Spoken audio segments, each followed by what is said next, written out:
go! A little help here? Defend the freaking point!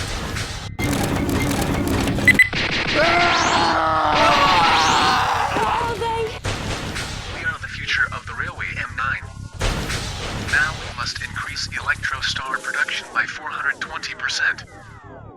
Alert. Our control point is being captured. Freaking unbelievable! Time of reckoning. The final battle has begun.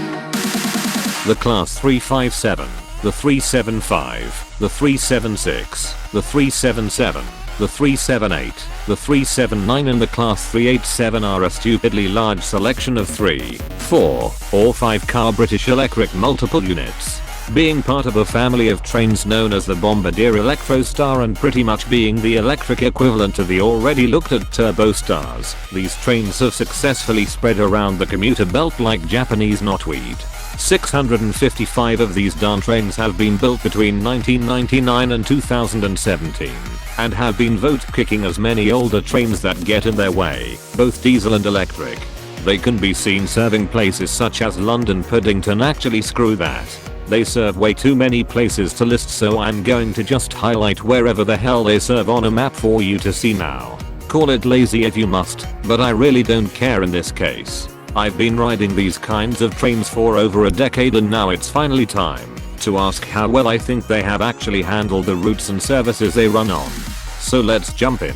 We'll talk. The reason I've been extremely reluctant to make a Unicum review for these trains is purely due to the sheer number of these units and thus how I could even format this video. The original plan was to split this video into 2 parts, for example. Instead, we shall adopt a similar way used in the Turbostar video, first talking about them overall, before investigating class-specific differences. So buckle in, it's going to be a long one.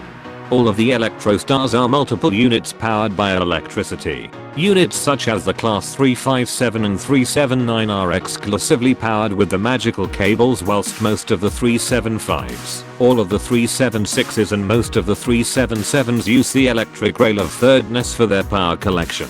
I'm aware that there are a large number of Electrostars that go King's Mill 50/50 and are dual voltage, including some of the 377s and all of the 387s. But please be aware that I'm grossly simplifying this for the sake of brevity. Some 378s don't have a pantograph, whilst some 375s do for some stupid reason. If you're that desperate to know which units have the specified power methods, Wikipedia exists. Just don't be a smartass in the comments section for the sake of it. Just like the Turbostars, the Electrostars come in a variety of coach numbers, with the number varying on both class and subclass of the train. Using the 375 as an example, it is possible to have trains formed of 3, 4, 6, 7, 8, 9, 10, 11, or 12 car formations, which provides both additional capacity and flexibility in operations. On certain journeys, train companies will take advantage of this by having trains run in multiple and dividing at a station during the service. In this example, we see a southern service, somehow running on time, that has just divided at Horsham. The front unit now runs semi-fast towards Southampton via Havant and Fareham, and after waiting a few minutes, the unit at the rear now becomes a stopping service, going down the line towards Bognor Regis. The inverse of this happens on the return journey to London, with the units coupling together before running fast to London. Now of course, this entire operation can be defeated by a single coupler fault, but let's just quietly pretend that such a case has never happened. Please. I find the overall appearance of the trains to be perfectly fine, both in terms of the liveries and general shape of the train. The majority of Electrostars have gangway connectors at the front to allow passengers and train crew to move between units. However, like the Jupiter, this does result in the cab suffering from post-box syndrome. The units which lack cab gangways include the 357, which is the only Electrostar unit to have a body design similar to that of the Turbostars, the 376 and 378. The latter two having a design to combat train surfing, which is apparently a thing that happens in the UK. Oh wait, I forgot, idiots like Beano exist. Never mind. It's worth mentioning that the 379 387 and the final two subclasses of the 377 have minor differences in appearance due to their later construction time compared to the other units. These are best spotted with additional lights, cameras and the more pronounced windows. We'll get into other differences later. The Electrostars are fast, with an asterisk. Thanks to a lightweight GRP and aluminium body, the maximum acceleration rate hovers around the 0.66 meters per second square mark, though this can vary with different factors. An Electrostar running on DC will take approximately 70 seconds to reach 60 miles per hour, which is roughly the same time it takes the networkers to reach. However, if we use instant transmission to go north, we can see that it accelerates slightly faster on AC power, taking about 55 seconds to reach 60 miles per hour. This still may be slower than the 331, which just cheats via speed hacking, but it's still not exactly rock bottom slow either.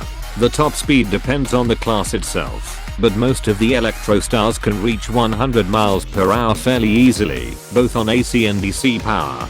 Exceptions include the 376 and 378, which are capped at 75 miles per hour and barely exceed 40 on the routes they run on. Dare I say 20 if you commute on the painful North London line. The other exception is the 387, which is tuned to 110 miles per hour, so that it can keep up with the timetable slots on the demanding East Coast main line, even if it results in it quickscoping my umbrella whilst filming it.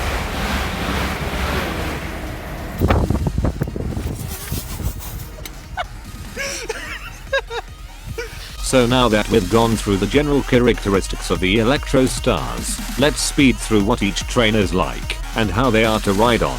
Starting with the 357. These units exclusively run services on the London, Tilbury, and Southend route, a point proven by the clip I'm using here where it's totally running on said route. Anyway, we are not off to a great start with this interior, as one of my main pet peeves is already showing. 3+2 seating is going to be a reoccurring theme with the Electrostars, and it's worth saying that the 357s are the least worst in that regard. The trains are standard class throughout and outside of the grateful addition of beams and air conditioning, there's nothing that really stands out about this interior. At least these seats are tolerable to ride on, and you do get scrolling destination displays in the carriages. Tables are provided behind the seats. Just kidding. As these trains pass through Southend, we can instantly conclude without any investigation that the tables have been stolen. Smaller window side tables are provided at facing seats at the very least, but they really are quite small. The 357s hold a single toilet towards one of the center coaches, with a wheelchair area adjacent to it. Most of the other Electrostars have two toilets, but at least this one is wheelchair accessible and certainly big enough to commit acts of antisocial behavior in. It's worth mentioning that a handful of 357s have had an interior alteration which is reminiscent of the Jupiter montage, giving 2+2 seating throughout, and 1+1 seating near the vestibules. I think this is much better overall, and would prefer if all of them had this seating layout. Now let's jump to the 376. These trains typically run around in southeast London, seldom scratching Kent. They are looked after so much, considering they haven't even had a livery update since their introduction nearly 20 years ago. When compared to the 357, the 376 interior is a simultaneous upgrade and downgrade. On the plus side, we get 2+2 seating throughout. On the downside, everything else. To ensure commuters from Deptford and Bexley Heath suffer more than they already have to, no air conditioning is provided on this train. Opening windows will have to do. Even if you get a seat, they want to ensure you suffer on those too, with minimal padding and comfort in mind. The vestibule contains grab poles stolen right from an Invero 200 and bench seats to place your handbag on. I think a bin is nearby this area too, not like people use them or anything. A disabled area is located in each driving coach of a train, with tip-up seats and an area to store your stolen bicycle safely. No toilets are provided because lol. Actually wait, since these trains run in southeast London, the toilets would just turn into headquarters for local gangs in Woolwich. Good thinking Southeastern. Now we shall examine the 378. These trains were purchased to replace the aging 313s. They were introduced as 3-car trains, but then it got overcrowded, so they quickly increased it to 4 coaches. but then it got overcrowded. They then quickly increased it to 5 coaches, but then it got overcrowded. 6 coach trains aren't an option due to TfL's middling credit score, which wasn't helped after investing in 1,000 of these terrible human-powered furnaces. So you'll just have to deal with it for now. I'm going to get this out the way. I don't like longitudinal seating at all. It's one thing that the seats themselves aren't comfortable in the slightest, but to sit in a position that prevents me from easily looking out of the window and instead forces me to stare right next to the random stranger in front of me is something I can't stand. Yes, I'm aware of the London Underground trains and their longitudinal seats, but if we are going to make comparisons to the Underground, then I would have much preferred something on the lines of the seating layout seen on the Metropolitan line than it being fully longitudinal. On the plus side, you are gifted with air conditioning on these units, wider carriage gangways, and also more vibrant passenger information displays too. A pair of wheelchair spaces are located in the center coach of these trains, but no toilets because lol. Actually wait, since these trains run in North London, the toilets would just turn into headquarters for drug dealers in Hackney. Good thinking TfL. The 378s are in a very slow process of being refreshed into a livery that matches the one applied to the Class 710. This doesn't change much from the perspective of a passenger, outside of a few minor color changes both inside and out. If TfL added improved information displays and USB charging sockets, then they'd probably get their kneecaps broken by the Macedonian Mafia. Now we've got those Electrostar units out of the way, we can finally get round to the main versions.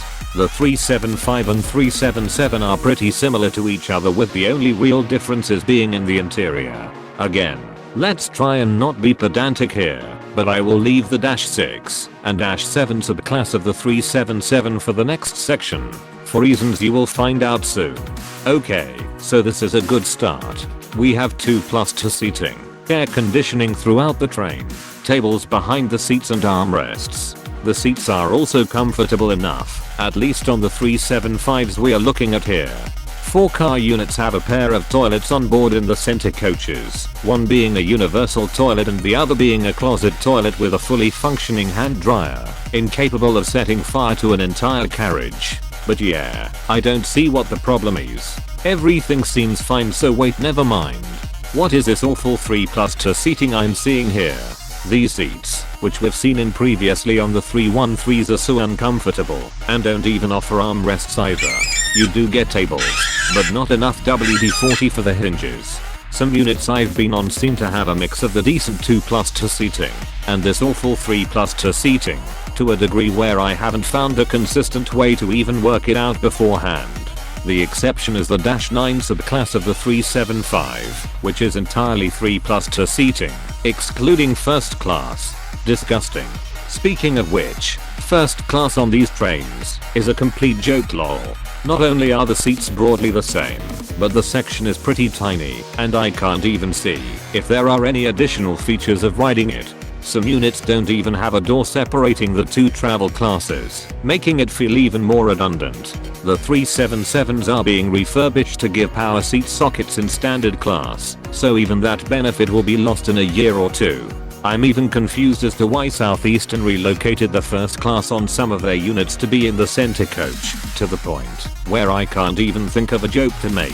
We've saved the best for last, the 379. 387 and the final 2 subclasses of the 377 are the last bunch of Electrostars built. The 379 was built to run standstill express services, before being demoted to run semi-fast and local services to Cambridge and Hertford. The new 377s displace the 456s on local services around London, and are unique to allow 5 and 10 car train formations, and the 387s are just garbage, and I hate them. Burn them. The interior for the 379 is slightly different to the other two, so we'll just have a quickie around here. The seats aren't that good honestly, but you get a good amount of luggage space, air conditioning, power points at seats, a pair of toilets, and, get this, an actually good first class section. Look at those seats, people. Now that's more like it. 2+1 seating, big chunky seats, thick armrests, and a table big enough for the heaviest of gaming laptops. Good things must come to an end though. The new 377s and 378 brought along what have been comically referred to as ironing board seating. featuring seats that look and feel like them. They have no give and aren't comfortable in the slightest. I don't even care that you get plug sockets at every seat, that the toilets are better than the previous Electrostars, or that the wheelchair space isn't right next to the disabled toilet for some reason. These seats have stained my entire opinion of these trains. They are that bad. I'll give the 4/4 credit where it's due. At least the seats were tolerable in comparison, especially in first class. Speaking of which, the first class one, the 387, is the worst first class of any train I have ever been on. In the past, the Dutch Sprinter light train used to be my standard of awful and downright pointless first class sections on trains, but at least Mr. Windmill Man could be bothered to paint the seats a different color. What kind of carry-on film set have I walked onto? It's no different from standard class, outside of the Poundland stickers and headrest cloths, to tell you how much of a sucker you are. Yes, this is largely the same issue as the 375s and 377s, but since these trains are newer and seats are even more uncomfortable, it just begs the question, why bother with first class at all? In the interest of fairness, the Heathrow Express 387s made an attempt to make first class a bit more viable, including 2+1 seating, but it's lost due to the fact that it's running on Heathrow Express. Tell me these seats are worth £32 for a single. Go on, I dare you. The future of the Electrostar trains is a mixed bag. Some units have been playing an intense game of hot potato amongst the train operating companies, whilst some others have no chance of being moved an inch from their depot. To add, due to how new most of these units are, there haven't been talks of replacing them yet. The only one that is really worth mentioning is the 379, which has pretty much outlived its usefulness after being displaced on the West Anglia Main Line and Stansted Express services by the brand new Class 720 and Class 745. I have rode on both units since my last mentioning of them, but I'm abstaining on full opinions until I feel like making videos with them, so please don't pester me about it. Conclusion. Due to the large pool of trains we are working with today, I have decided to make a scale of tolerance of which Electrostars I can stomach the most. The 375 and original 377 with 2+2 seating are probably the least worst, since the seats are actually nice to ride on. The 357s are just below that, with the 376 and 378 following closely behind. First class on the 379 is great. Too bad that standard class seating is garbage in comparison. Right at the bottom, the 387s and the 5-car 377s are by far some of the most uncomfortable mainline trains I've rode on in a long time. The ironing board seats featured have birthed a terrible standard of acceptance on the railways today, not only with other trains being introduced with them, but hundreds of people just telling you to shut up and accept it like the sheep you are. I never considered the seating on the likes of the 165s and 365s to be anywhere near perfect, but the comfort of those units were tolerable by a factor of 10 million when compared to the horrible 387s. All I know is that next time I intend to travel towards Cambridge from London, I think I'll consider taking the coach instead. Yes, even if it means going via the North Circular. Now you know my thoughts on all of the Electrostars. Go out there and remember that the Electrostars, along with the Turbostars, Caradius, Aventress and even the IETs, are reasons why you should always mock idiots who say Britain doesn't make any trains anymore. Quality notwithstanding,